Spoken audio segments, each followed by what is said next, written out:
పైన అందరికీ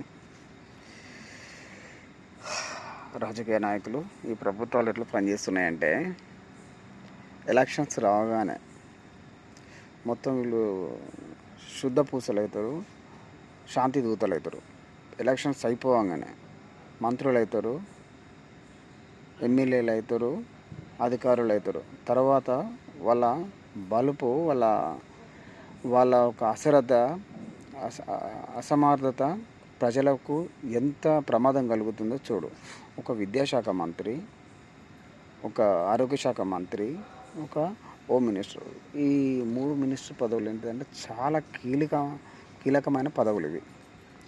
విద్యాశాఖ మంత్రులు ఏంటిది అంటే ప్రైవేట్ కాలేజీలలో నారాయణ కానీ చైతన్య కానీ ఇట్లాంటి ప్రైవేట్ కాలేజీలలో దోపిడీకి గురవుతున్న ఫ్యామిలీలు ప్రతి ఒక్క పేరెంట్స్ ఇది అనుభవిస్తున్నారు.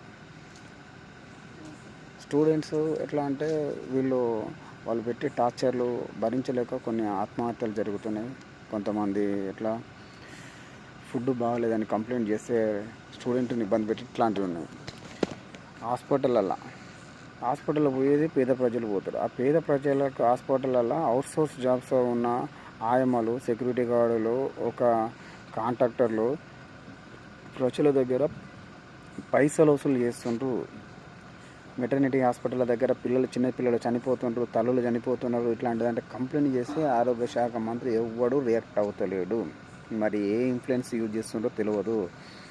ఈరోజు ప్రాక్టికల్గా నేను మా వైఫ్కు పిల్లి గరిచిందని చెప్పేసి నారాయణగూడ హాస్పిటల్ పోతే వాళ్ళు జర మంచిగా ట్రీట్ చేసిన బాగానే ఉంది. తర్వాత ఫీవర్ హాస్పిటల్లో ఒక ఇంజక్షన్ ఉంటే ఆడిపోయినప్పుడు పొమ్మన్నప్పుడు ఆడున్నది టార్చర్గా. అక్కడ ఎట్లా నన్ను మ్యానిపులేట్ చేస్తున్నా అంటే మనిషికి చేయాలంటే మాకు కాదు 10 మంది వస్తేనే చేస్తామంటున్నాను. 10 మంది ఎట్లా అవుతారు మేడం? ఈరోజు సాటర్డే ఇట్లా ఆయదాకి ఇట్లా చిన్నపిల్లలు తీసుకొని వచ్చినా అంటే ఒక్కొక్కరికి చేయాలా? నేను ఓపీలో చూసుకోవాలి, ఎమర్జెన్సీలో చూసుకోవాలి, ట్రీట్మెంట్ చేయాలి, మెడిసిన్ చేయాలంటే నేను తిరిగిన అన్నిట్లో ఓపీలో వేరే మేడం ఉంది, ఎమర్జెన్సీలో వేరే డాక్టర్ ఉంది, మెడిసిన్ ఇచ్చేది వేరే ఉంది, ఇవన్నీ చేసేది వేరే ఉంది. అట్లా చేస్తున్నారు, ఇది కరెక్ట్ కాదు కదా అని నేనంటే సెక్యూరిటీని వెళ్తే సెక్యూరిటీ అన్న మిమ్మల్ని తిట్టినమా కొట్టినామా అంటున్నాడు. తిట్లు కొట్టంటే మీరు ఉంటారా భయ్య అని నేను ఆయనకి డైరెక్ట్ గట్టి వార్నింగ్ ఇచ్చేసరికి జర భయపడి కొంచెం సైడ్ ఉన్నాడు, జరిగిండు. తర్వాత మేడం వచ్చేసి ఇది బయట లీక్ అయ్యేటట్టున్నదని ఇంట్లో నన్ను కవర్ చేయడానికి ట్రై చేస్తుంది. అయ్యా లేదా మీరు కూడా ఇట్లాంటి ఏమన్నా ఫేస్ చేసి ఉంటే కొంచెం ఒకసారి పెట్టండి, మనకు అది కామెంట్ చేయండి. ప్రభుత్వాన్ని ప్రశ్నించే సలహాలు కొంచెం ఇవ్వండి కూడా. సోషల్ మీడియా అందుబాటులో ఉంది, ప్రతి ఒక్కరిని మనం ఇట్లా ఆడుకుందాం. ఏదో రోజు మన బాధలు వానికి అర్థమయ్యేటట్టు